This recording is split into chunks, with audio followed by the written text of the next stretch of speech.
Magandang umaga mga kahuan, narito na ating ulat panahon ngayong araw sa Pilipinas.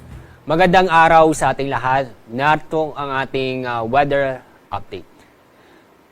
Fair weather po tayo sa Luzon, kung saan ay makakaranas ng bahagyang maulap hanggang sa maulap ang kalangitan.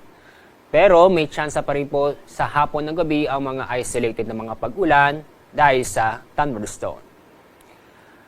Fair din po sa Visayas at sa Mindanao, kung saan makakaranas din ng bahagyang maulap hanggang sa maulap ang kalangitan, maliban lang po sa mga isolated na mga pag-ulan sa bandang hapon o sa gabi.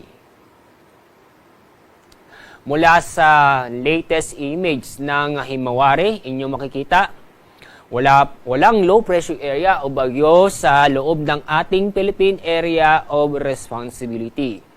Itong ridge of high pressure area ay nakakapekto o umaabot sa Northern Luzon. Yung ridge of high pressure area, ito yung extension mismo ng high pressure area na kung saan magbibigay ito ng maganda ang panahon.